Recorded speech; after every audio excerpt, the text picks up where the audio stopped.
Semua amalan Nabi ada syariatnya, ada tarekatnya, ada hakikatnya, ada ma'rifatnya. Jadi jangan sampai lagi ada pertanyaan konyol mengatakan, emang ada syariat, tarekat, hakikat, ma'rifat di zaman Nabi? Nah, itu pertanyaan konyol itu. Nanti kalau dibalik gimana? Emang ada hadis sahih hasan dhaif di zaman Nabi? Kan nggak ada. Jadi jangan bertanya yang konyol-konyol, sok kritis tapi nggak pakai data, sok kritis tapi nggak rasional.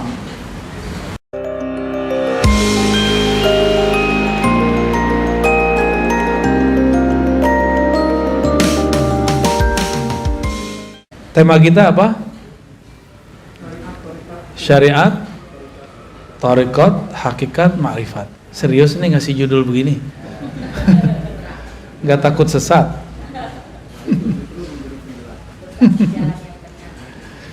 Baik, syariat, tarekat, ada apa ini? Ada mic baru nggak?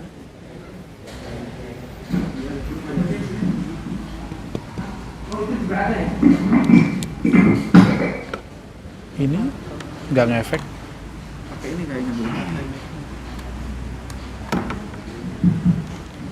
Nah, itu ya. Oke, gini aja ya. Baik, Bapak Ibu yang berkahan Allah, biar nggak gantung di sini, Pak. Nggak enak, rasanya enak. Nabi SAW tidak pernah menyebut pembagian-pembagian begini secara eksplisit seperti ilmu-ilmu yang lain. Sebagaimana tidak ada pembagian hadis sahih, hasan, dhaif. Sebagaimana tidak ada pembagian usul fikih menjadi fikih.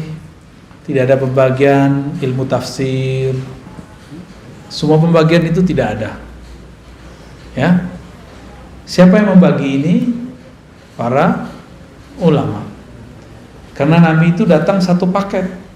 Nabi datang satu amalan itu mencakup 4 unsur, mencakup semua ilmu. Semua amalan Nabi ada syariatnya, ada tarekatnya, ada hakikatnya, ada ma'rifatnya. Jadi jangan sampai lagi ada pertanyaan konyol mengatakan, emang ada syariat, tarekat, hakikat, ma'rifat di zaman Nabi? Nah, itu pertanyaan konyol itu. Nanti kalau dibalik gimana? Emang ada hadis sahih hasan dhaif di zaman Nabi? Kan nggak ada. Jadi jangan bertanya yang konyol-konyol, sok kritis tapi nggak pakai data, sok kritis tapi nggak rasional. Lalu bagaimana kalau menanya? Kalau kita mau mengkritisi sesuatu, kuasai dulu yang mau dikritisi itu apa. Inilah pesan berat yang dulu diturunkan oleh Imam Abu Hamid Al-Ghazali yang wafat tahun 505 Hijriah. Sekarang 1434 ya. Apa kata beliau? Kalau engkau mau mengkritisi sesuatu, memuji sesuatu, maka kuasai dulu sesuatu itu apa. Dan ini beliau lakukan sendiri. Imam Al-Ghazali ketika hendak mengkritisi filsafat, dia pelajari 2 tahun, lalu dia review selama setahun. Jadi 2 tambah, dan dia menulis dalam masa itu. Belajar, dia ulang, petakan, dia review, kemudian dia tulis 3 tahun genap. Jadi Imam Ghazali baru kemudian mempublikasikan kritiknya terhadap filsafat setelah 3 tahun mendalami filsafat. Kita sudah berapa tahun mendalami satu istilah, lalu kemudian mengkritisinya. Jangan-jangan kata orang, katanya nggak boleh kata orang, ya harus kata Allah dan Rasulnya. Ya, jika ada orang mengatakan itu batil, coba tunjukkan bahwa pembagian ini batil, ada nggak? Kan nggak ada. Syariat itu ada di Quran istilahnya, syir'atan wa minhaja. Itu ada di Quran ya. Syariah itu ada di surah Al-Ahqaf. Apa arti syariat? Syariat itu artinya yang syariat itu jalan. syariah yang dijalani. Bisa begitu, ya. Bisa juga diartikan jalan itu sendiri. Jadi sebenarnya syariat dan tarekat itu artinya sama. Syariat itu jalan, tarekat itu jalan. Syuru' arti bahasa Arabnya syuru' itu artinya proses. Syara' artinya hukum yang mesti dijalani. Ya, syara' hukum yang mesti dijalani. Kalau di kampung saya ada ungkapan begini, adat bersandikan syara'. Bukan syariat, syara'. Sama, maksudnya sama. Ternyata di Jambi juga sama, di Riau saya dengar sama, di Aceh sebagian ada yang ngomong begitu juga, di Malaysia juga ada yang menyebutkan kalimat itu, adat bersandikan syara'. Berarti bukan hanya satu suku aja. Nggak tahu siapa yang duluan, itu tinggal klaim-klaim sejarah aja, ya. Kalau klaim sejarah biasanya mulai rasis. Saya nggak mau rasis. Kita diciptakan oleh Allah lita'arafu, supaya kamu saling berbagi ilmu, saling kenalan, tidak boleh rasis. Oke. Jadi syariat artinya apa? Jalan. Tapi bedanya apa dengan tarekat? Syariat itu biasanya diartikan jalan yang zahir.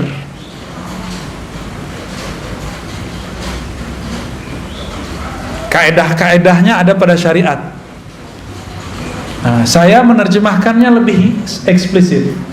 Syariat itu adalah hukum-hukum Allah yang ditetapkan dengan dalil-dalil yang umum ataupun terperinci. Ya.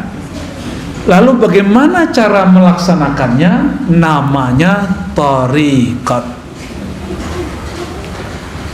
Jadi kawan saya, dia nggak suka zikir Ratibul Haddad, Ratibul Attas. Tahu Ratibul Haddad?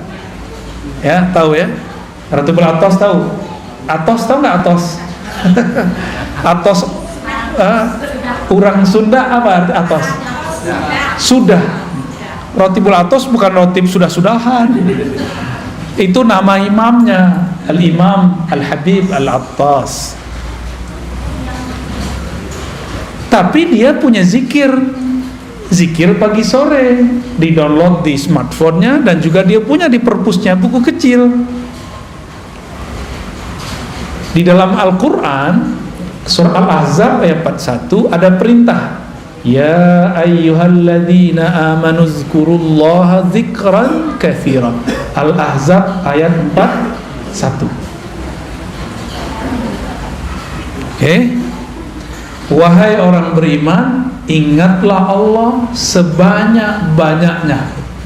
Itu syariat, hukum syariat. Tekniknya gimana? Kata kawan, bid'ah tuh pakai Ratibul Haddad, Ratibul Attas. Tapi dia ngeluarin buku baru, zikir pagi dan sore yang sahih. Itu juga namanya tarekat baru. Tarekat tergantung siapa namanya.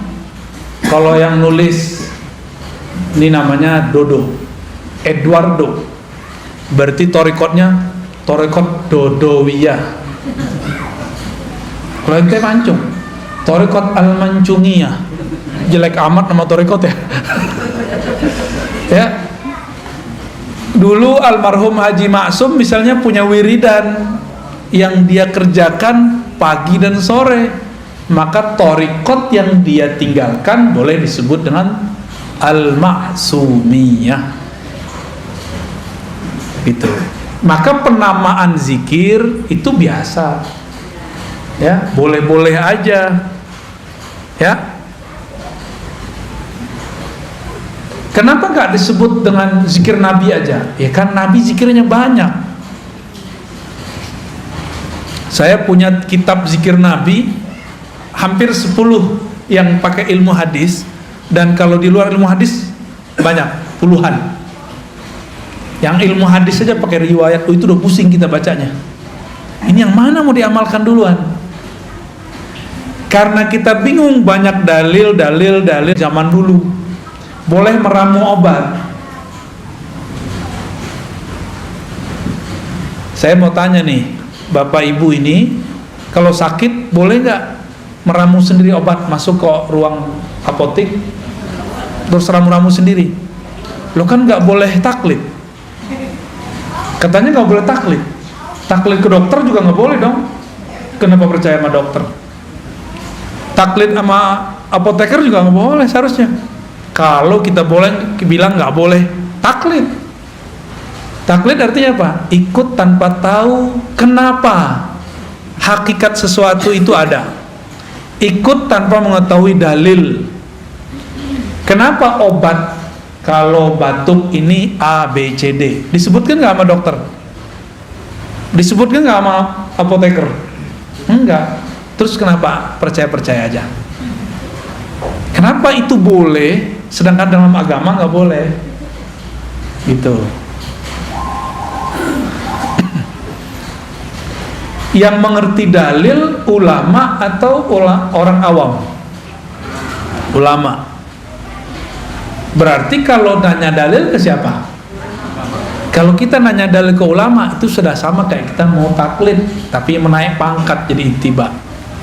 Nah, kembali yang tadi, bagaimana teknik berzikir itu masuk ke thariqat. Mana perintahnya zikir, masuknya ke syariat. Jadi beda syariat sama thariqat apa?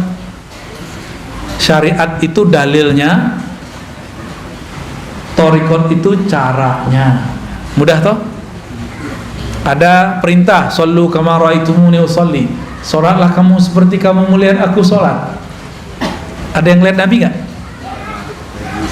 Ada yang lihat Nabi? Mimpi aja. Mimpi aja nggak jelas ya. Kalaupun mimpi bukan Nabi lagi salat kan? Terus kalau kita disuruh salat melihat Nabi, kita ini nggak ada yang lihat Nabi. Terus gimana caranya? Nah, kalau ada syariat, thariqat, cara ngamalin, ada lagi cara yang lain, namanya mazhab. Mazhab itu cara mengamalkan dalil yang zahir. Thariqat itu cara mengamalkan dalil yang tersirat. Jadi mazhab mengamalkan yang tersurat, thariqat mengamalkan yang Udah tahu perbedaannya? Oke. Terus gimana? Kata kawan, tidak boleh ikut mazhab. Ya, tidak usah ikut Syafi'i, langsung aja ke Nabi. Kalau Syafi'i berbeda dengan Nabi, kita ikut Nabi. Konyol nggak? Imam Syafi'i bisa beda sama Nabi. Terus ente gimana nasibnya? Kalau Imam Syafi'i yang jarak beliau dengan Nabi cuma 2 orang, bisa berbeda dengan Nabi, terus nasib antum apa? Yang jarak dengan Nabi 14 abad, 1400-an tahun. Mikir-mikir kalau mau ngomong ya. Tapi ada yang lebih dahsyat lagi. Kalau sahabat berbeda dengan Nabi, kita ikut Nabi. Jadi dia adu-adu sahabat sama Nabi. Ini orang lebih berbahaya daripada Syiah, lebih berbahaya dari Khawarij, lebih berbahaya dari Mu'tazilah.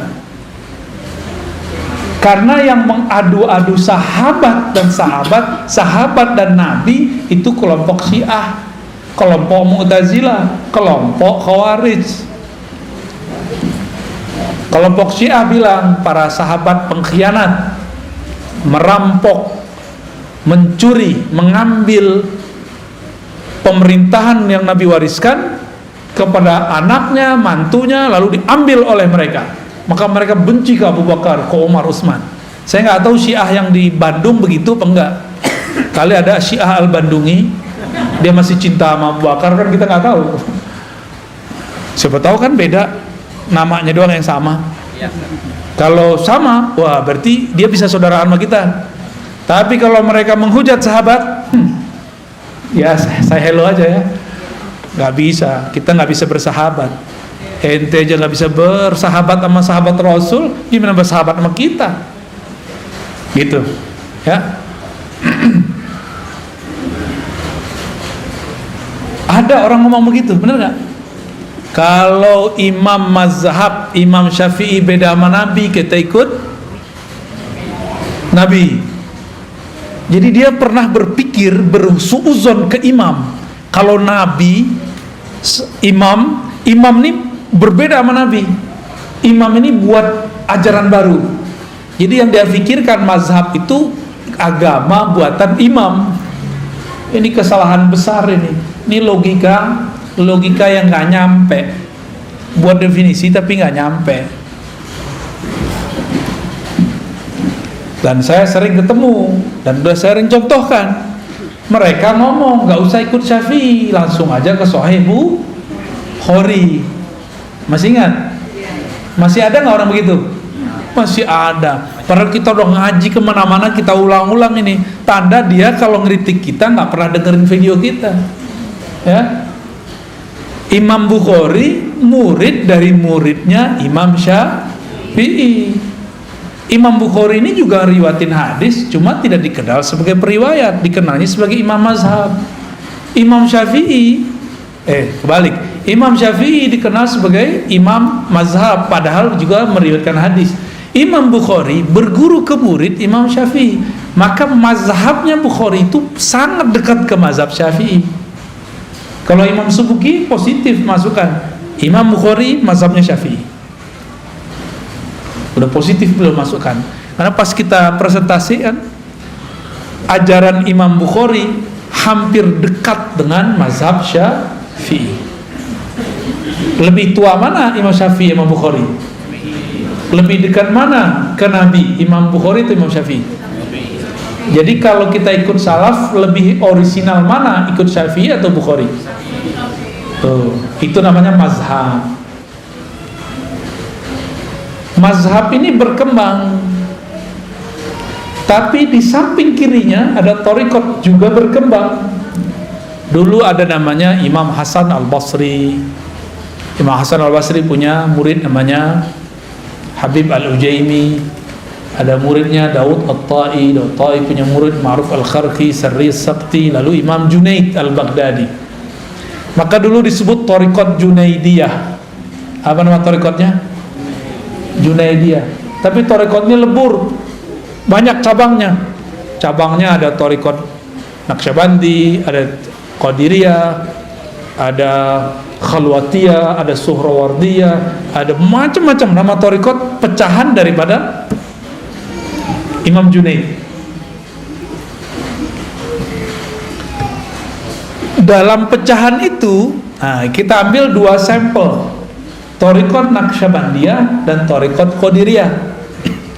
Nabi berbicara dalam syariatnya, afdalul dzikri la ilaha illallah. Dalam surat Muhammad, fa'lam annahu la ilaha illallah.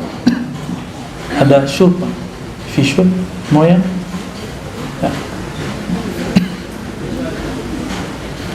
Air al-maksum, ada nggak?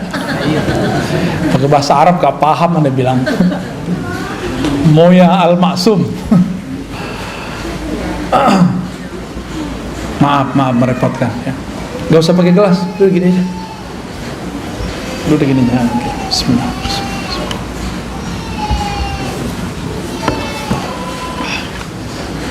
Udah gak usah. Ayat ini syariat nih. Fa'lam annahu la ilaha illallah, surat Muhammad ayat 19. Ada dalil dari hadis, afdalul dzikri la ilaha illallah. Zikir yang paling nikmat, paling lezat, paling afdal, paling bermutu, paling jitu, itu adalah la ilaha illallah. Terus caranya gimana? Coba antum baca la ilaha illallah. Biasa aja kan? Coba baca la ilaha illallah. Ada yang tahu, itu ketahuan tuh kalau sudah berarti dia ngambil thariqat udah tuh. Tapi kalau la ilaha illallah itu belum tuh. Saya tahu dari suara aja kita ngerti. Apalagi kadang-kadang kalau sudah dihentakkan ke dalam kolbu ini kan bercahaya, kalau disebut nama Allah itu terasa tuh cahayanya, gitu, dan memancar di wajah. Ada wajah keasikan. Karena afdhalu zikri, zikir paling enak, paling nikmat la ilaha illallah. Kalau orang Sunda makanan paling enaknya apa? Karedo. Bener? Bener Pak? Tempe. Santri dia nih ya, Batagor apalagi. Ini yang ngomong orang Padang. Tadi orang Sunda yang ngomong. Kayaknya yang lebih sohor orang Sunda nih. Bener? Karedok? Oke. Karedok kalau cara buatnya ditonton di YouTube, buat sendiri, beda gak dengan emak-emak kita yang dulu buat? Beda? Kenapa beda? Bikin sama mama suka enak aja. Suka enak aja. Torikotnya, tekniknya. Maka torikoh itu teknik. Beda warung, beda rasa, bener. Bahan sama. Bahannya apa aja? Kucing. Tuh. Kalau saya makan keredok saya nggak nanya. Yang penting enak, gitu. Teh yang penting buatnya enak. Tipe-tipe murid begitu. Ada murid mau tinggal jadi aja. Udah Pak Kiai, Pak Ustadz, ajengan, ajarin zikir. Udah pusing. Tapi kalau sang guru tahu la ilaha nafi illallah isbat, diambil dari pusar, dibawa ke kayak gitu caranya. Itu cara ngaduk-ngaduk kalimah dalam kolbu. Ya, kalau salah aduk jadi nggak tuh barang? Nggak jadi. Kelebihan gosong, kurang nggak mateng, nggak enak. Sama. Jadi kalau kita nih zikir, coba sendiri hasil lihat YouTube. Ya beda kalau ketemu. Ya beda. Abis makan di tempat orang jual karedok yang enak di Bandung, kita nggak belajar cara buatnya. Besok balik kita nggak belajar nih, kita cobain di rumah dengan cara yang lama. Rasanya beda nggak? Oke. Tapi kita datang ke kokinya, ajarin dong, diajarin sama dia tekniknya. Kita cobain di rumah, rasanya sama atau beda? Tetap beda. Tetap beda. Zikir depan guru nikmat, karena disuapin sama beliau. Cobain di rumah, tekniknya udah dikasih nih. Istighfar, tawasul, apalagi? Oh semuanya lengkap deh. Nih bahannya kamu cobain sendiri di rumah. Kita cobain. Kok ambar ya? Kenapa? Karena kita belum terlatih. Sang guru napas dia udah begitu. Ya. Ibu kita karena sudah lama jadi ibu, dia tiap hari harus buat masak buat anaknya, maka enak jadinya. Ya tetehnya jadi ibu tapi bukan yang masak, sama aja. Ambar juga. Saya kan orang Padang, itu suka mengamati rasa rendang. Sama-sama resto A, tapi beda tukang masak, kokinya beda rasa. Padahal mereknya sama. Ya, sama-sama rendang loh ya. Padahal bahannya sama. Itu namanya thoriqah. Beda cara adukannya, beda teknik membuatnya. Masukin daging ke dalam santan aja itu ada timingnya. Bener? Emang begitu. Sama. Kadang guru nih nafsu punya murid, belum saatnya dimasukkan daging kalimatullah ke dalam kolbu murid, udah dikasih aja. Namanya obral zikir. Jangan lagi obral zikir. Ini kalimah thayyibah, ini kalimah mahal. Afdalul zikri la ilaha illallah. Pelan-pelan. Kecuali si murid udah lama zikir, udah lama berguru dan direstui oleh gurunya, baru kita kasih. Walaupun sekali bertemu boleh. Cuma baru kemarin sore hijrahnya udah minta talqin aja ya. Kan orang kebanyakan pengen begitu. Tunggu dulu ya. Mau makan, kita mau makan nih, piring kita kotor, diapain dulu? Langsung makan? Langsung masukin karedok? Ya, ya, dicuci dulu, dilap dulu, itu namanya taubat. Kolbu ini kan tempat, kalau kita nih maksiat pakai mata, pakai telinga, itu di kolbu tuh nodanya banyak. Itu harus dibenerin dulu. Baru nanti kalimah la ilaha illallahnya masuk ke dalam kolbu dan dia tidak ada halangan. Masuknya nikmat. Tapi coba jus stroberi enak gak? Cuma di dalamnya ada dahak. Di gelasnya ada dahak, gimana? Rasa jelly ya. Rasa apa? Dawet ayu. Warnanya berubah. Mau? Kan gak mau. Jusnya enak, tapi di dalamnya sudah ada yang menjijikkan. Kita gak bisa menikmati. Inilah yang terjadi pada murid yang dia talqin zikir sebelum kolbunya dibersihkan. Pembersihan kolbu cukup istighfar dan taubat. Sederhana aja. Pengakuan kepada Allah gak perlu kepada guru, ke Allah aja. Cukup Allah yang tahu masa lalu kita. Gak usah kita kemudian sampaikan kepada orang. Ya, semua kita ini kan punya masa lalu yang gelap. Bahkan mungkin ya pelangi-pelangi, kadang gelap, kadang terang gitu ya. Ya inilah kita, kira-kira begitu. Kita emang begitu, mau gimana lagi. Maka saya nggak percaya ada orang suci 100% kecuali Nabi Muhammad Sallallahu Alaihi Wasallam, kecuali para nabi. Nggak percaya saya selain mereka. Kalau mereka emang maksumuna, dijaga oleh Allah. Kalau almarhum Haji Maksum namanya Al-Maksum, beliaunya nggak maksum. Benar Pak Cepi? Pernah dimarahin nggak Pak Cepi? Tuh dokter aja bilang pernah marahin. Menurut pandangan Pak Cepi sebagai anak, ayah pernah salah nggak? Pernah Pak tuh, namanya Al-Maksum benar. Maksud saya apa? Label-label A, B, C, D tidak akan merubah subjeknya. Kita bilang nih, inilah ajaran Rasulullah, inilah yang paling murni, ini langsung dari salafus soleh. Belum tentu, itu kan klaim aja. Inilah yang paling benar, inilah thariqah yang paling sahih, kan klaim. Iklan kecap. Ya, nomor 1 terus.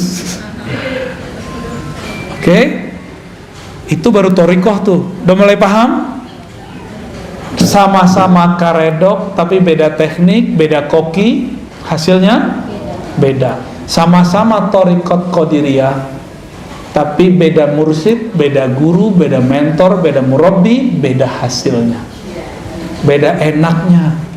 Dan jangan salahkan para salik, para penikmat ini, dia sedang memburu restoran ruhani, namanya Naqsyabandiyah. Siapa dulu kokinya? Siapa dulu pimpinan dapurnya? Siapa dulu pemiliknya? Ya. Apalagi sudah beda menu. Naqsyabandiyah menunya beda dengan Qadiriyah.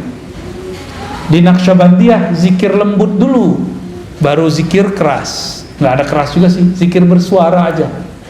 Di Qadiriyah zikir keras dulu, la ilaha illallah, gitu kan? Kalau di Naqsyabandiyah enggak, mata dipejam, lidah dikunci, sebutlah selembut-lembut mungkin nama Allah. Kayak kita bermanja-manja kepada sang kekasih bernama Allah. Beda nggak? Beda, badan lemes-lemesin. Kalau di thariqah qadiriyah enggak, kalau perlu tangan di kepal. Dulu saya belajarnya begitu. Kepal tanganmu, ya. Tarik nafas, baca. Mulai dari zikirhu Allah, la ilaha illallah, Allahu, semuanya itu. Ada zikirhu aja, ada ahad-ahad aja. Betul-betul menghentak di dalam badan ini. Ada ilustrasi lain.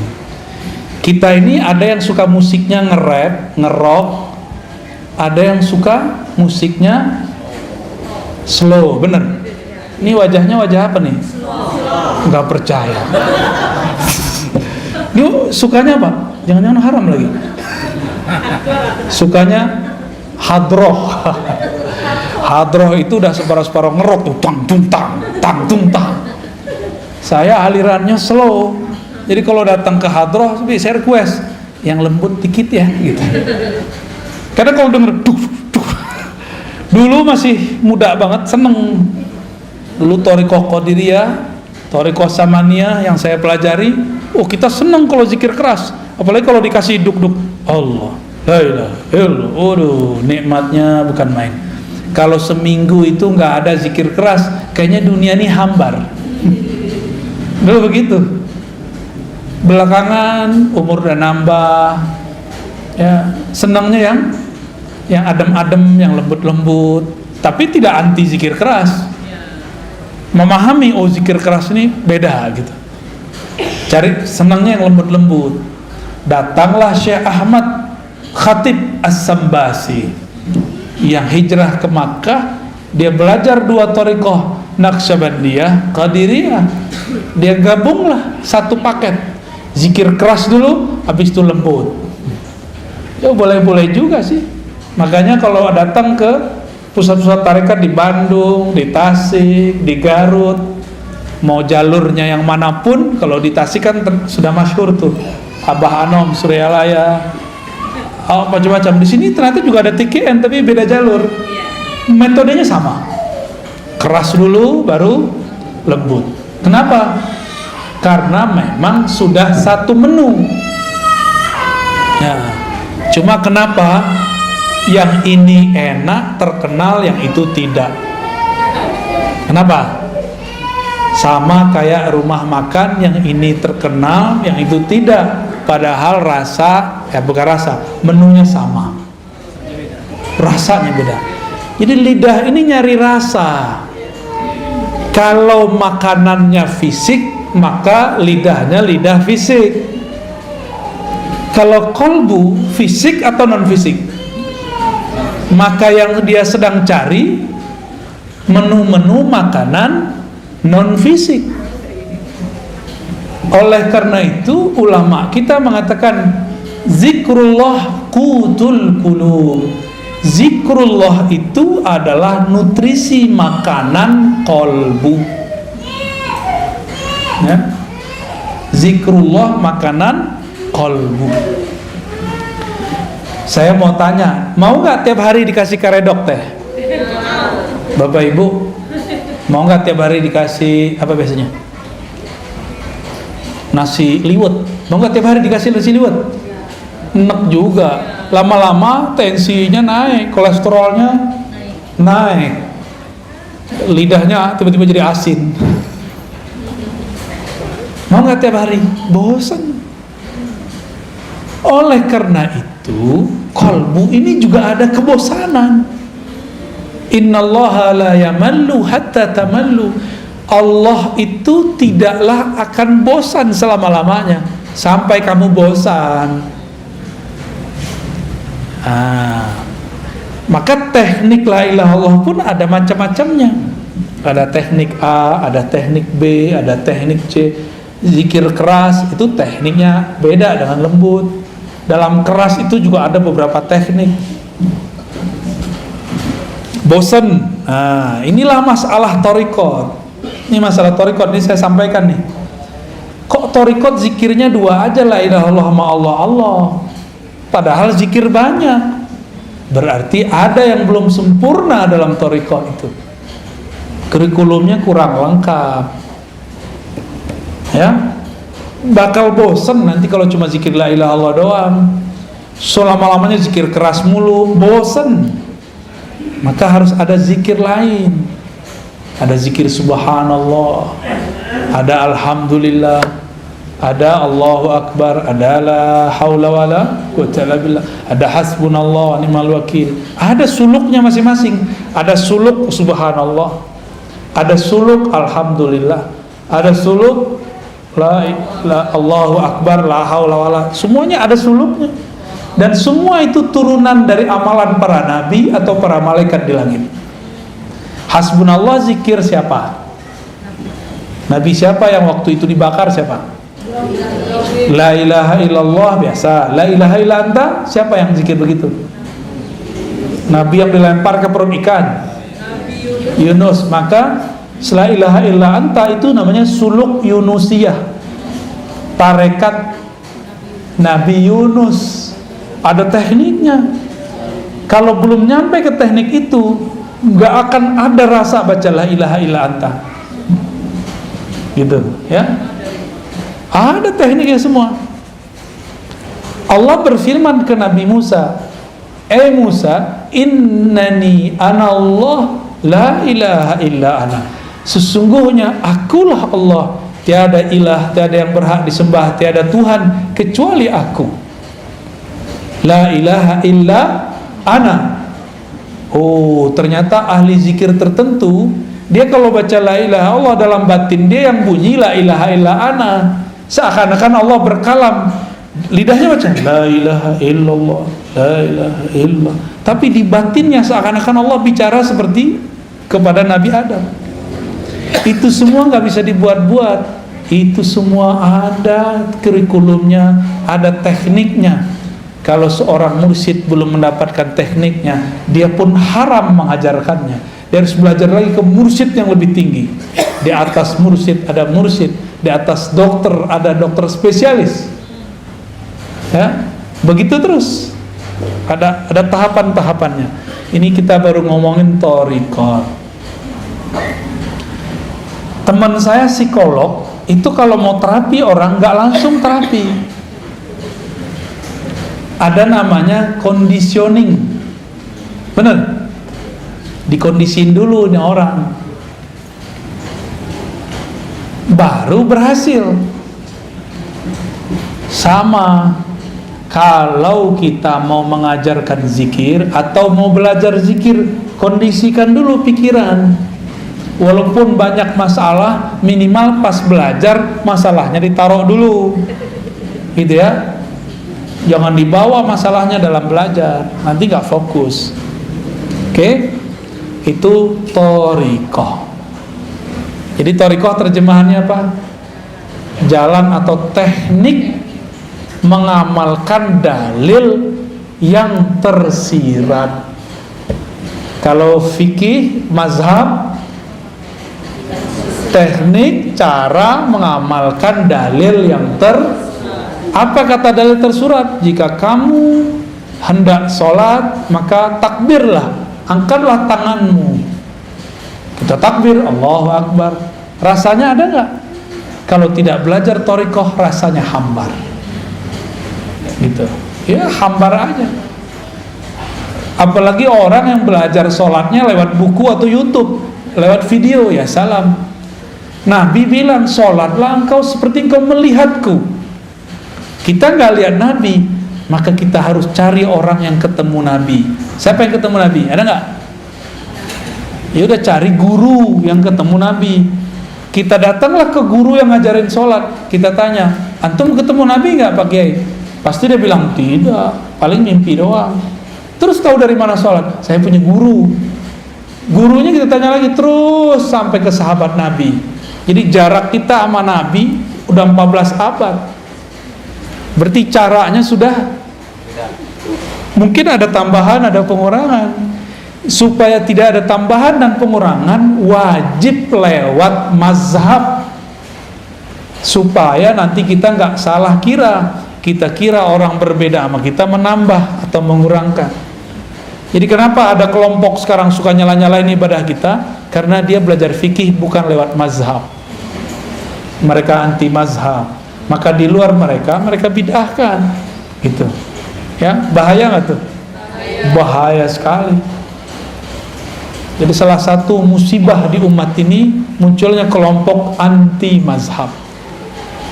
Secara rohani, musibah bagi umat ini munculnya kelompok anti thariqat. Akhirnya zikir hambar semua. Dia baca zikir pagi sore tapi nggak ada efeknya dalam hidupnya. Dia sholat, ruku, sujud, tapi tidak ada natijah rasa yang dia dapat setelah membaca. Kata orang-orang ini, sholat nih, mohon maaf kalau jidatnya ada yang hitam ya. Jidat hitam itu boleh-boleh aja, cuma bukan itu yang dimaksud. Simahum fi wujuhim min athari sujud. Ada tanda bekas sujud di jidat mereka, di wajah mereka, wujuhihim, karena bekas sujud. Saya udah putar-putar nyari riwayat, adakah jidat Nabi itu hitam, nggak ketemu. Meskipun berjidat hitam boleh, nggak ada masalah kan, emang mungkin kulitnya agak sensitif, orangnya juga sensitif. Lengkap sudah. Terus apa yang dimaksud tanda sujud? Tanda sujud saya sering sebutkan, orang sujud kepalanya di mana? Di bawah apa? Di bawah tempat paling kotor di alam semesta. Nih, tempat buang air kecil. Ya, walaupun bajunya bagus, walaupun bedaknya masya Allah, bajunya oke, tapi bagian situ bau nggak? Nggak enak kayak ngomongin begitu ya. Tapi emang itu bau, udah selesai. Sekarang ditaruh di bawahnya, gimana? Maka yang disebut athar sujud, bekas sujud adalah hilangnya kesombongan seorang hamba. Itu baru disebut bekas sujud. Jadi siapakah yang sujud kepada Allah? Orang yang sudah melepaskan kesombongannya, ego-egonya, merasa sok pinter, sok alimnya, sok solehnya, sok merasa paling benernya, dia buang sudah. Karena yang merasa sok bener di sini, bener. Yang merasa pinter mana? Yang merasa bergelar ini, yang merasa manhajnya, mazhabnya paling bagus, thariqatnya paling keren ini. Kalau ini nggak mungkin. Ini maka ditaruh di bawah. Jadi asarus sujud adalah kerendahan hati. Efek dari sujud adalah rendah hati. Gimana? Udah rendah hati belum? Lagi belajar. Karena kadang jujur, mending jujur begitu. Berarti sholat kita ini sudah benar belum? Kira-kira sholatnya diterima nggak? Kayaknya nggak diterima sih. Soalnya simahum fi wujuhimnya belum ada. Karena puncaknya sholat ketika kepala di bawah. Di saat itu tidak ada lagi ego, tidak ada lagi sombong. Kalau masih ada, sholatnya belum diterima, kira-kira gitu. Gimana dong? Orang-orang kayak kita ini sok soleh, sok merasa sholat. Ada orang telat sholat aja kita kata-katain. Ya, ada orang gak sholat, kita suzon. Ya. Dia padahal udah jamak. Ada orang kita lihat gak sholat, padahal dia sudah jamak. Bisa gak begitu? Ya? Susah ya. Emang begitu sih ya. Di otak ini, ya, kortek depan ini dia sukanya prasangka. Ternyata otak ini di istilah orang-orang ahli neurologi disebut otak reptil. Ini yang disebut dalam Al-Quran, ulaika kal an'am, mereka itu seperti binatang. Otak reptil itu 5-10%. Selebihnya, sisanya berapa? Otak kanan atau kiri 40, 45 ya, 45 kiri kanan itulah yang akan mendalami thariqat, hakikat, ma'rifat. Sayangnya orang cuma berpikir pakai 10% ini, makanya jadi bodoh seumur hidup. Keras sekali, cari lawan terus, karena reptil kan suka nyari lawan. Kepalanya begini terus tuh. Siapa lo? Aliran baru nih. Jadi setiap kali ada kelompok baru, kepalanya seperti reptil. Kalau nggak menghindar, ngelawan. Begitulah terus. Ulaika kal an'am. nyalak mulu, ya. Maka di Quran disebut seperti kalbun, seperti si kuku. Jika engkau biarkan yalhas, jika kau perhatikan yalhas, engkau apa-apain yalhas. Yalhas tuh lidahnya begitu mulu. Auzubillah min dzalik. Kita ini jangan-jangan baru sujud fisiknya, belum sujud. Kita baru sujud fikih, mazhab, belum sujud thariqat. Kalau sudah sujud thariqat, tahu tekniknya. Kalau engkau sujud, rendahkan egomu, hancurkan egomu, hinakan jiwamu di hadapan Allah, dihina-hinain bener, baru berbuah namanya tawadhu. Tawadhu, rendah hati, namanya hakikat. Ya, jadi hakikat itu buah dari orang dari tarekat. Zikir, ala bidzikrillah tatmainnul qulub. Ketahuilah hanya dengan menyebut nama Allah hati jadi tenang. Cara nyebutnya gimana? Ada cara nyebutnya. Gimana cara nyebutnya? Nama ala bizikrillah, hanya dengan menyebut nama Allah. Nama Allah siapa? Ya Allah. Gampang tuh? Bismillah. Gimana cara nyebutnya? Allah. Gitu cara nyebutnya? Enggak. Ada tekniknya. Ya. Itu yang mahal. Ya, harus pakai talqin.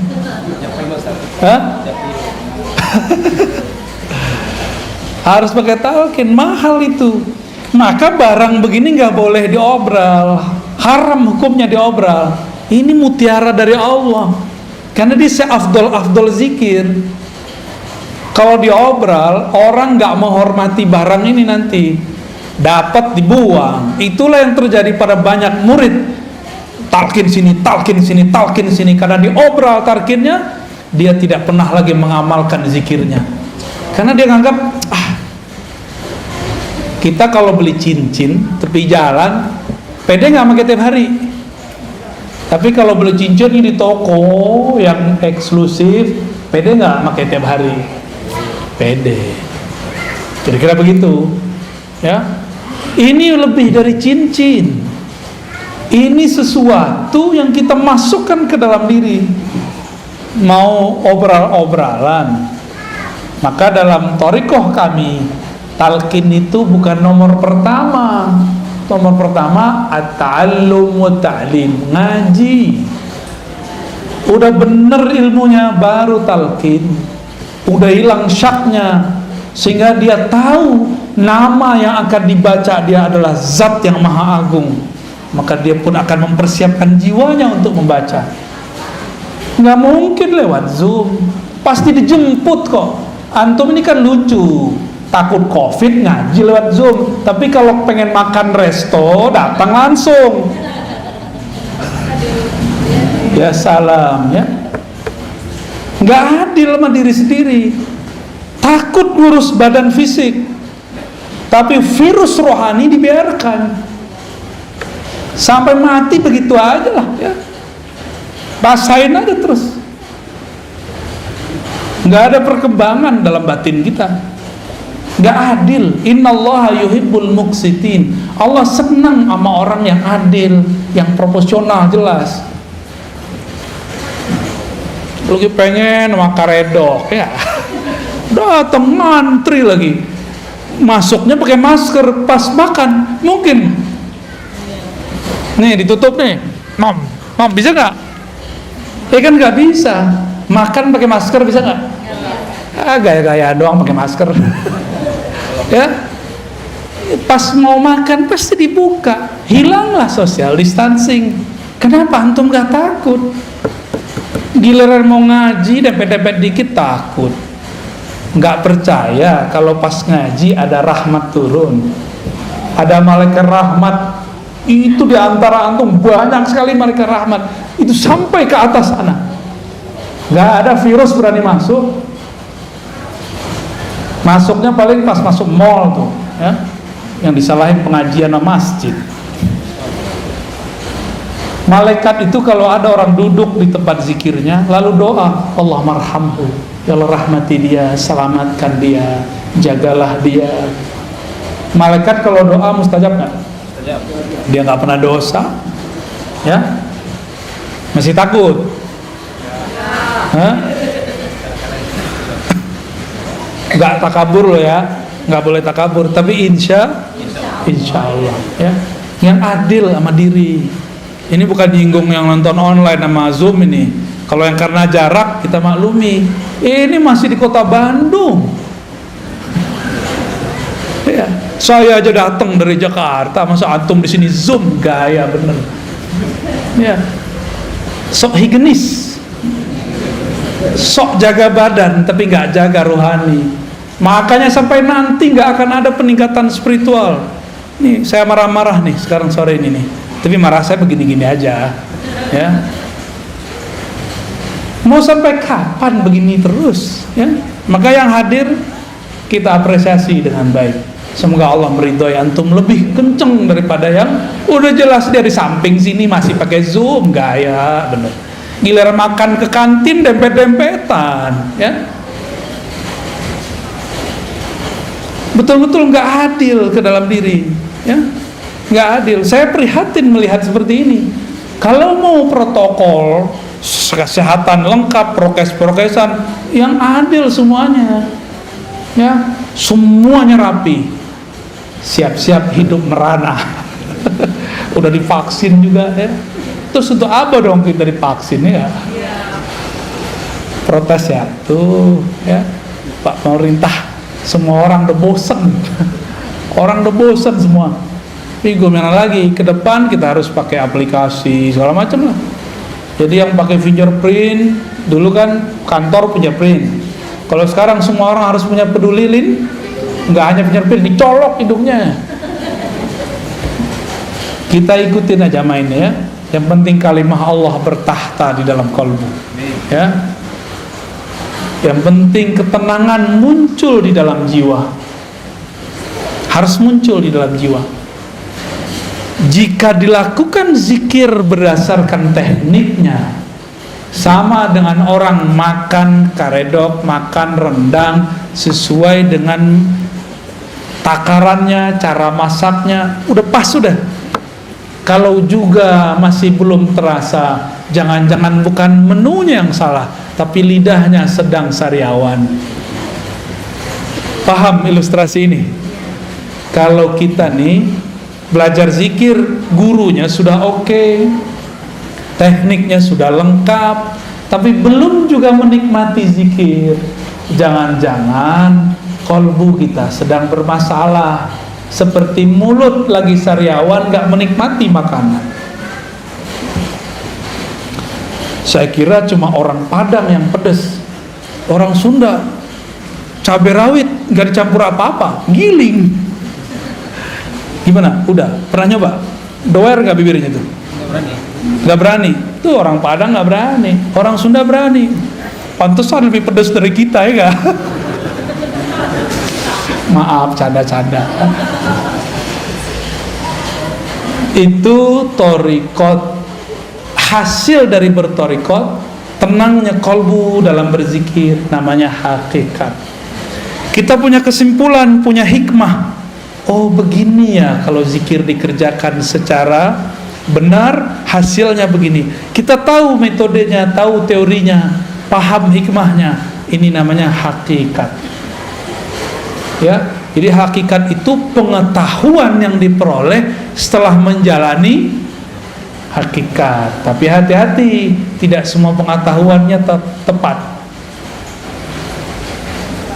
Maka di atas hakikat ini harus ditingkatin lagi. Si hakikatnya harus diuji. Karena hakikat ini pengetahuan, tapi pengetahuannya terpisah. Zikir la ilallah rasanya ini, zikir hu rasanya ini. Itu namanya hakikat. Terpisah-pisah. Beda zikir, beda rasa. Umroh sama puasa, beda nggak rasanya?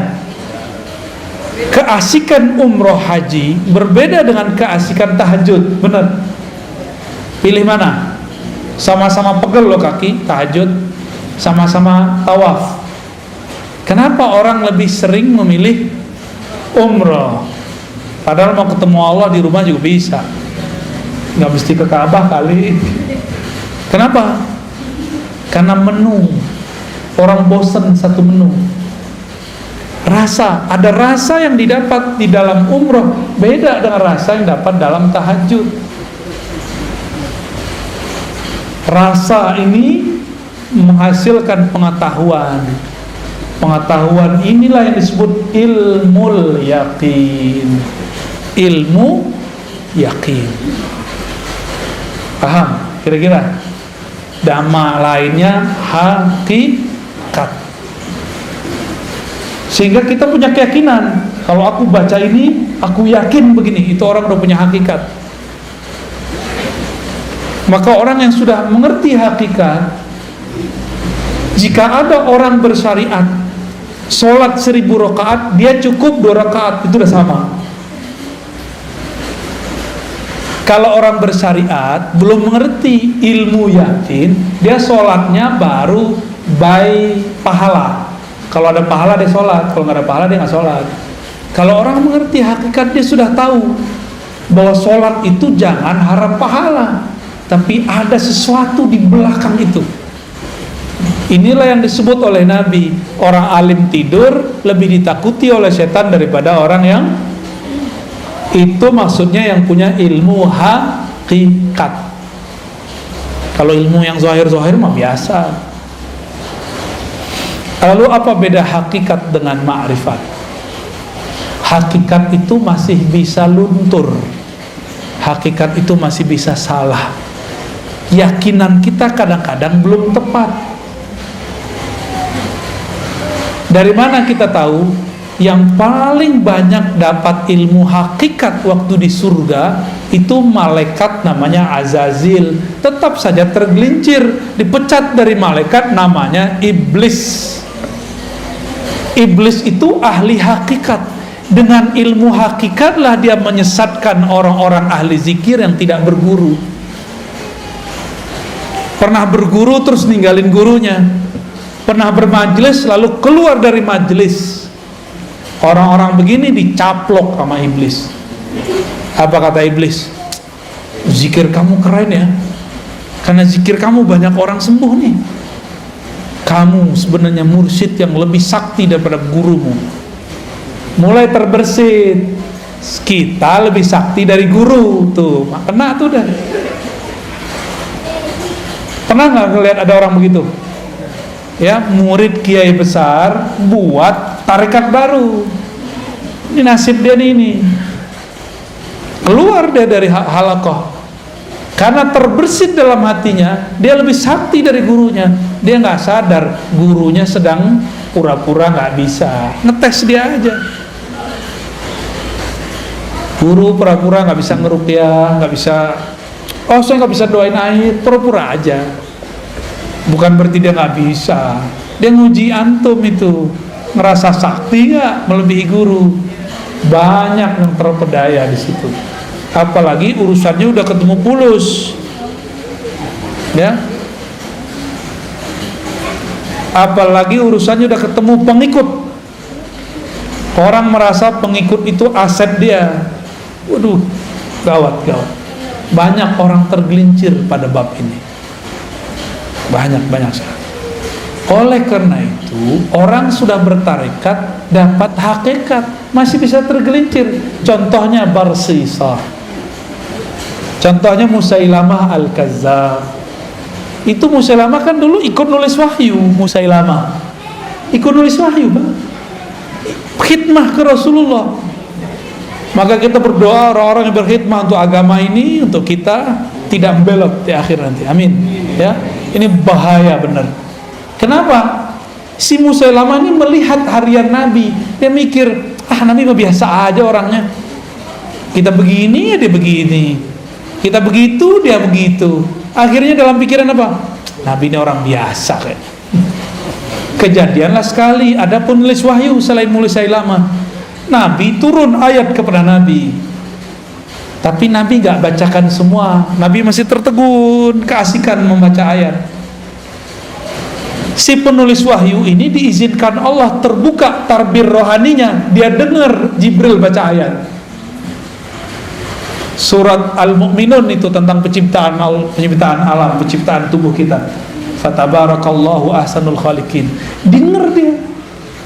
Terus dia konfirmasi ke Nabi, ya Rasulullah, lanjutan ayatnya ini bukan? Saya barusan dengar ada Jibril baca. Kata Nabi, benar. Dalam hati terbersit sama dia, gini doang ilmu guru gua, gini doang makomnya Rasul, saya juga bisa. Maka orang ini jadi nabi palsu. Kalau murid jadi mursyid palsu, buat tarekat palsu, karena dia merasa dia bisa mengakses apa yang diakses gurunya. Dia kira gurunya cetek, ya. Ini sering terjadi di semua halaqah, di semua thariqah, ya. Maka untuk selamat hanya satu bab, harus masuk pintu ma'rifatullah. Apa itu ma'rifatullah?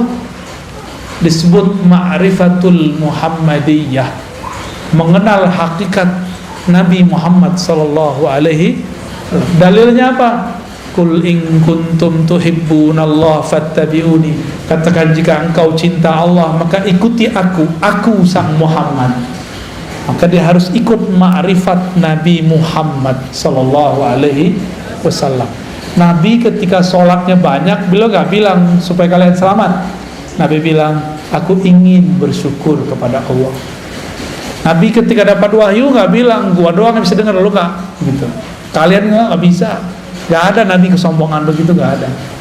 Nabi selalu merendahkan hatinya di hadapan Allah dan para sahabatnya. Yang dimaksud al-haqiqah al-Muhammadiyah, itulah kemurnian akhlak Nabi Muhammad sallallahu alaihi wasallam, yang berakhlak dalam hakikatnya, dalam bertorikotnya, dalam bersyariatnya. Itulah yang dapat ma'rifat. Dan tidak sedikit kita dengar ada orang ketemu orang semakin tinggi teori ma'rifatnya semakin sombong. Apa itu? Ngeremehin orang, berarti dia sombong gak? Gak level, gitu kan? Kajian kulit tuh gak penting. Nih kajian hakiki nih, kajian hakikat nih, kalian gak tahu. Ngomong begitu itu sombong namanya. Sedangkan Rasulullah mengajarkan tidak boleh sombong. Udah jam 5, Ustaz. Kholas ya? Ya udah tanya jawab ya kalau ada. Fadhal. Terima kasih Bu ya. Mana dari Bapak atau Ibu-ibu saya nggak bisa lihat. Dari Bapak-bapak dulu barangkali ada yang perlu sampaikan. Dari Zoom ada 2, tapi sebelum dari Zoom, dari yang hadir dulu mungkin silakan. Ustaz, ada ibu-ibu yang nanya. Maka kami nanti sore. Assalamualaikum warahmatullahi wabarakatuh. Abia mau bertanya tentang masalah contoh. Sampai sekarang saya masih bukan tahu ya, masih bingung. Karena dalam satu sisi ada yang mengatakan bahwa kita itu bertorikot harus sama orang yang masih hidup. Mursyidnya itu harus masih hidup. Sementara yang lainnya bilang, oh tidak usah, yang sudah meninggal juga tidak masalah. Yang begini yang mana Abu ya? Begitu. Oke. Assalamualaikum. Kalau kita ini belum mandiri, guru wafat, maka sebaiknya punya mursyid yang masih hidup, yang dapat ijazah dari mursyid itu atau dari mursyid yang lain. Jangan yang nggak dapat ijazah, nggak nyambung nanti, nggak nyambung ke Nabi Muhammad, nanti nyambungnya ke iblis. Ya, yang boleh ngajar zikir adalah syaikhun ma'zunun inda syaikhihi, guru yang diizinkan diijazahkan gurunya. Kalau nggak dapat ijazah, sedapat ijazah aja yang diajarin, jangan lebih. Nggak pernah diangkat mursyid, jangan ngaku mursyid. Mursyid itu nggak mesti tua loh ya. Itu masalah otoritas satu torikoh. Ada di torikoh tertentu yang dapat ijazah umur 90, di torikoh yang lain umur 19 sudah diijazahin. Saya ketemu kemarin waktu ke Sumatera, ada guru saya, dia sudah memimpin suluk dua torikoh, Naqsyabandiyah dan Samaniyah Qadiriyah. Itu dia mimpin dari umur 20, sekarang umurnya udah 70 sekian, berapa tahun tuh? Ya, jadi nggak mesti tua fisik. Mana ada kaedahnya tua fisik? Nggak ada. Kita kan bayangin Syekh Mursyid harus tua, pakai tongkat, harus pakai sorban, ya salam. Mursyid itu mau pakai apa aja dia mursyid. Mau mereka baju kaos, dia mursyid. Orang nggak akan bisa luput karena ada mutiara di kolbunya. Sekali dia berbicara, keharuman rohaninya tercium oleh orang yang mencari rohani. Nggak bisa dibohongin. Rumah makan, masak, udah ditutup, kecium baunya, ya, kecium baunya. Sama kira-kira, ya. Jadi saran saya teh, kalau belum disiplin untuk zikir yang diajarkan guru, maka bermursyidkanlah kepada yang hidup dan dapat izin dari gurunya. Gitu ya. Kalau enggak, nanti enggak nambah-nambah. Makomnya segitu-gitu aja. Karena zikir itu enggak ada batas. Zikir itu di atas makom ada makom, di atas makom ada makom. Zikir la ilaha illallah ada ribuan tekniknya. Yang diajarin kan baru satu, baru dari besar ke bunuh-bunuh itu mah satu, belum banyak itu, banyak tekniknya, ya. Saya ngamalin sudah hampir 100-an lebih teknik itu, baik yang langsung diajarkan beliau-beliau ataupun yang ya, secara rohani. Adalah berapa ratus teknik la ilaha illallah doang. Mau ditarik kemana aja nikmat zikir la ilaha illallah itu, nikmat sekali, ya. Jadi jangan mengkultuskan seorang guru. Di atas guru ada guru, di atas wali ada wali, di atas nabi ada nabi, di atas rasul ada rasul. Puncaknya Rasulullah Sallallahu Alaihi Wasallam. Torikot itu yang hebat bukan namanya, tapi mursyidnya. Ya, oh torikot A lebih bagus, enggak. Yang bagus tuh mursyidnya. Karena banyak juga yang torikotnya sama, nggak berkualitas orangnya. Ya, sama kayak tadi, sama-sama karedok. Ya, tapi beda orang, beda yang masak, beda hasilnya. Jadi bukan karedoknya yang salah kalau dia nggak enak, tapi yang salah si gurunya. Yang masak udah bagus. Itunya udah enak, lidah lagi masalah, pikiran lagi banyak, bisa enak gak? Enggak ya? Mau makan karedok ingat AA, AA yang lama. Baik, terjawab ya? Terjawab? Alhamdulillah. Ada 4, tapi saya kira yang tentang torikot juga ada 2 pertanyaan, tapi saya kira sudah terjawab dengan kalimat terakhir. Dan tentang torikot yang benar saya kira yang tadi Buya sampaikan. Kemudian tentang sekarang di akhir Desember, 22 Desember kemarin tentang Hari Ibu, karena itu keputusan di mereka sehingga itu dianggap sebagai tasawuf jika kita mengikutinya. Bagaimana itu tentang Hari Ibu? Hari Ibu itu apa definisinya? Nggak tahu juga. Jangan-jangan mengharamkan sesuatu yang nggak tahu, ya kan? Saya mau tanya dulu orang yang mengharamkan mengucapkan selamat Hari Ibu. Saya pengen tahu nih, ini serius nanya loh, apa yang dimaksud Hari Ibu? Sehingga kita mengharamkan yang jelas, jangan yang nggak jelas. Kalaupun kita menghalalkannya, kita menghalalkan yang jelas, bukan menghalalkan yang abu-abu. Coba definisinya apa? Yang pakar nasionalis nih. Hah? Ini kan kampus, masa nggak ada yang tahu? Nyelekit ya. Apa hari Ibu, Ustaz? Nggak tahu? Ya udah, berarti nggak usah jawab boleh dan nggak boleh, berarti kita nggak ngerti, ya kan? Oh ini menyerupai Nasrani, menyerupai Nasrani. Emang hari Ibu orang Nasrani yang buat? Ada nggak di ajaran Nasrani hari Ibu? Nggak ada juga. Terus di mana? Hindu? Nggak ada juga. Itu urusan apa? Oh, ini mungkin. Jadi dengan adanya peringatan Hari Ibu di tanggal 22 itu, maka seolah-olah umat digiring untuk menghormati ibunya hanya pada tanggal itu. Emang begitu?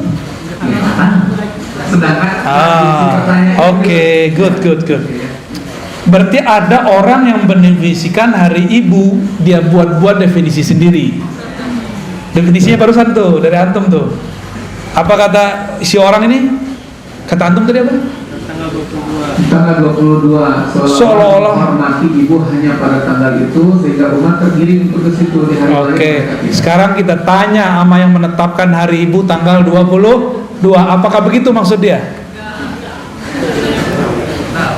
Enggak, coba buka sendiri kan udah ada googling. Terus selama ini Google nggak dipakai, cuma nonton yang nggak jelas. Cobalah, aneh pura-pura nggak tahu kok tadi ya. Emang begitu definisi Hari Ibu. Giliran belajar agama pakai Google, yang begini aja yang cetek aja nggak pakai Google. Gaptek namanya, itu punya fatwa al-Gaptekiyah. Fatwa mazhab Gaptek. Tanya dong sama orangnya. Apa maksud mereka Hari Ibu? Apakah cuma Hari Ibu menghormati ibu? Memang begitu yang membuat kebijakan buat?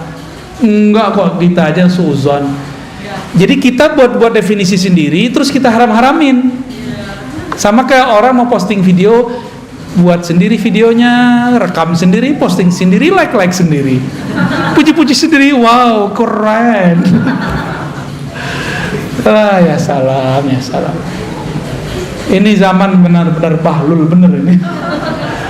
Buat definisi sendiri, terus haram-haramkan sendiri, terus marah-marah sendiri, terus ajak umat untuk marah-marah.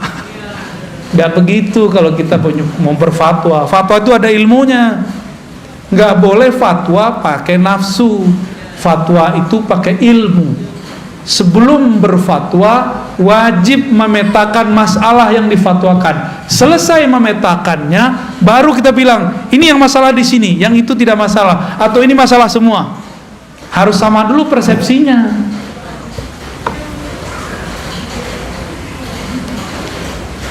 Orang Muhammadiyah punya Islam berkemajuan, NU Islam Nusantara, di Wasliyah ada Islam apa kemarin?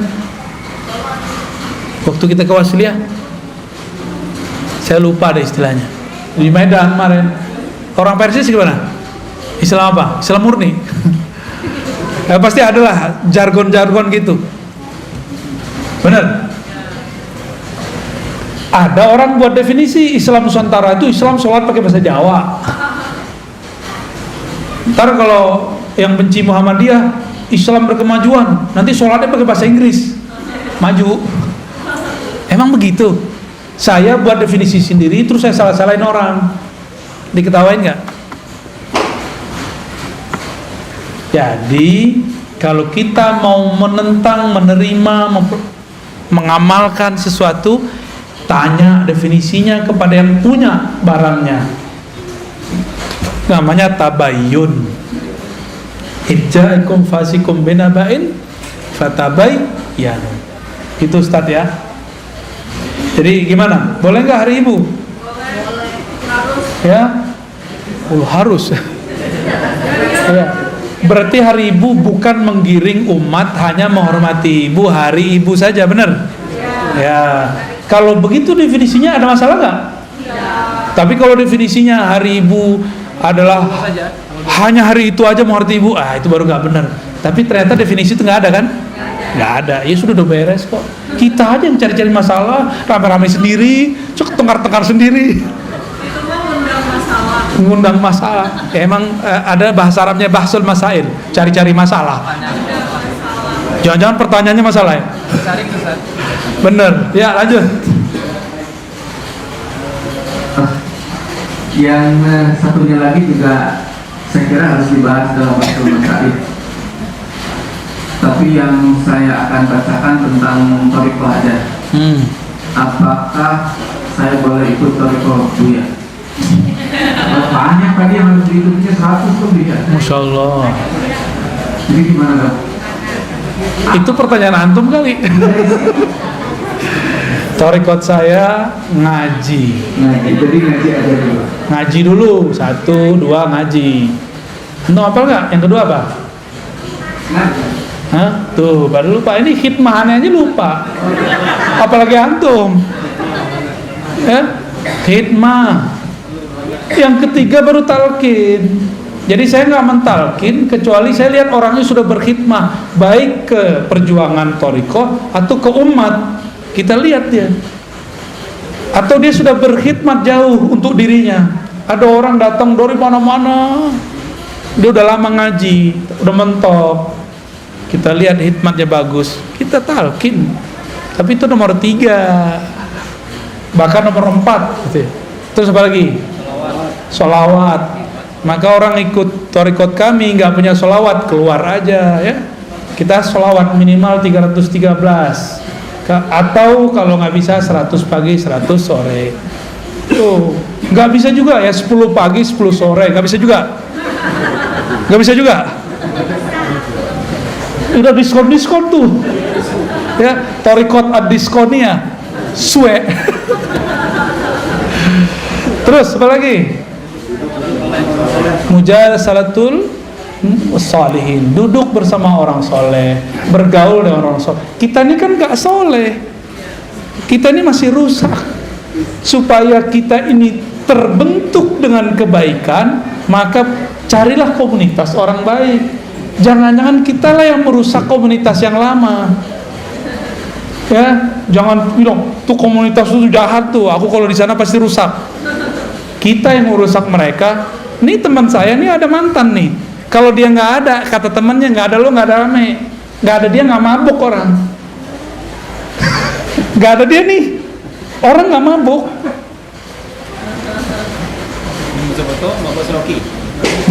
Lebih itu mah cetek sama dia. Orang kalau mabuk masih ngomong-ngomong, kata itu mah cetek. Bagi dia udah hilang. Serius itu. Jadi kitalah yang menyebabkan orang rusak. Karena muka kita ini muka syahwat, ya kan? Muka bejat lah muka kita ini. Saya ngomong ke dalam diri saya sendiri.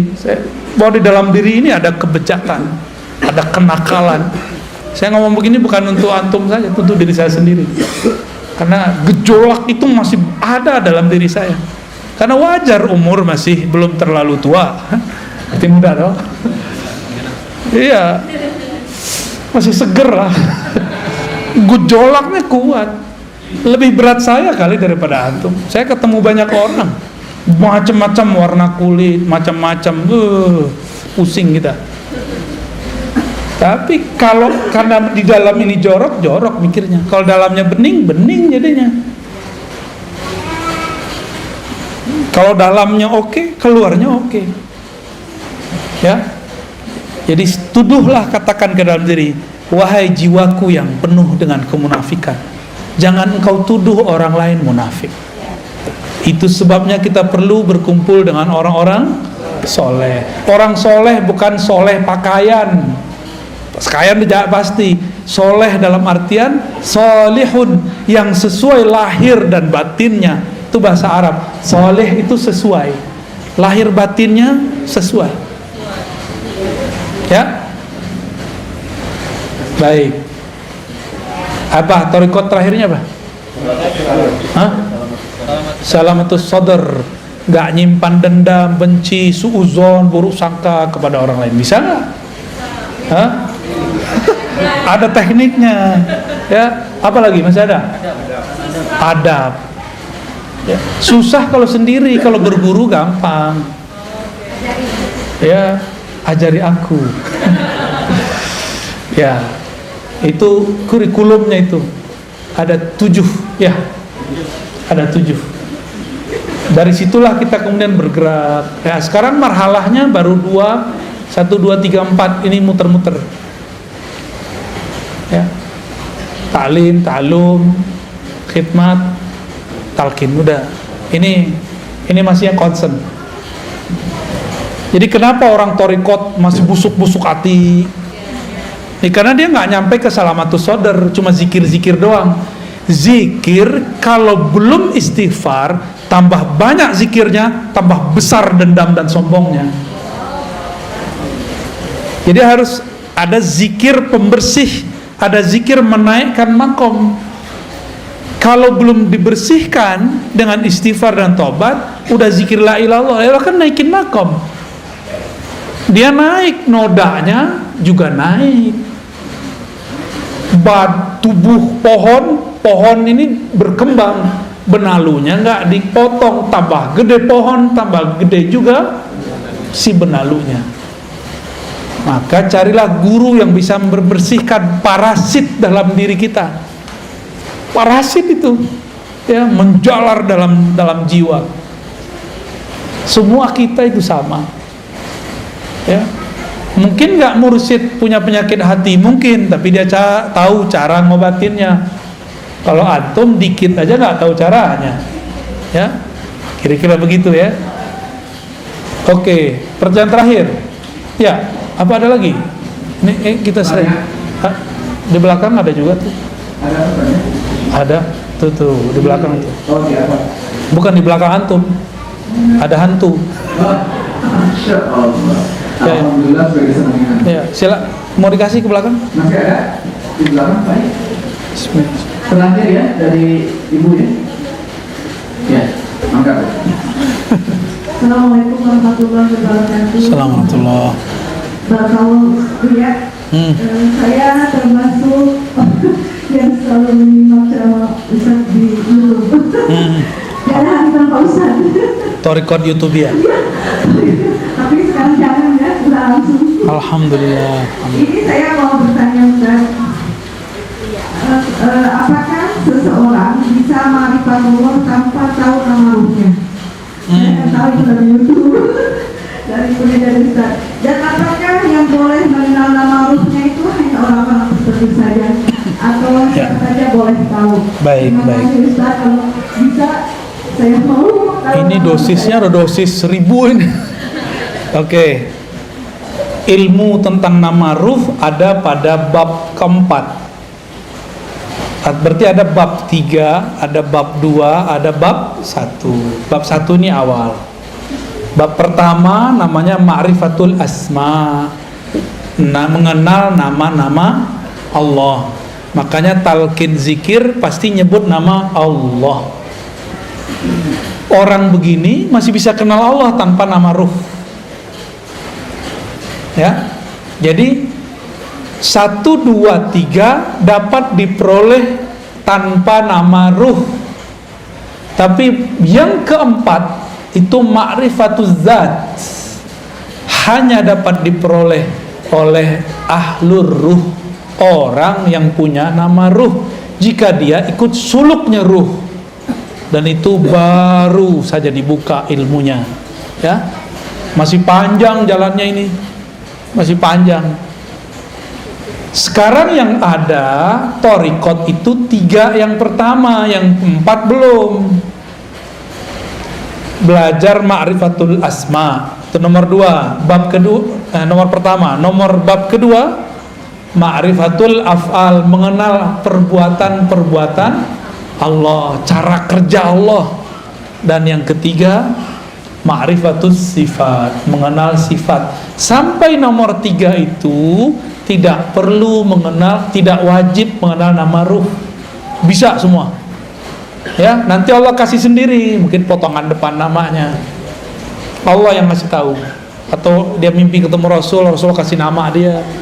Saya ketemu beberapa mursyid yang dia sampai dikasih nama oleh Rasulullah, tapi biasanya cuma depannya aja. Nama itu ada rangkaian-rangkaian namanya, karena nama itu diambil dari karakter Nur Muhammad yang memancar dari Ahmad. Warna, ini cahaya ada warnanya nggak? Kita bilang ini cahaya terang, perih di mata atau teduh? Cahaya ini perih, benar. Maka kita sebut cahaya ini perih, cahaya ini tajam. Itu nama dia, nama cahayanya.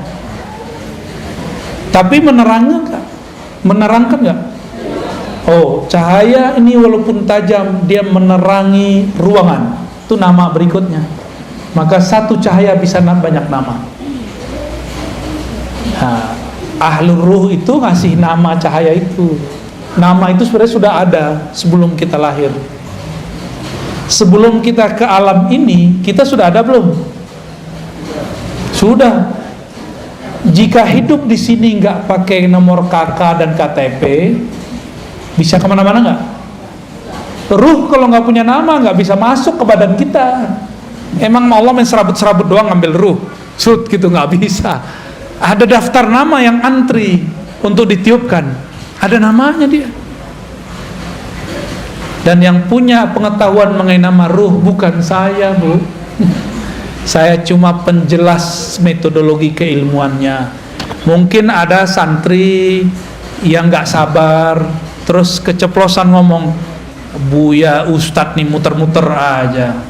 Buka aja sih, seenak perut lo aja. Nggak bisa begitu. Ilmu ini ada tahapan-tahapannya. Jangankan ilmu ruh, ilmu talqin aja belum saya bagi-bagi semua kok. Apalagi ilmu, ya jangan suka-suka kita komentar, ya.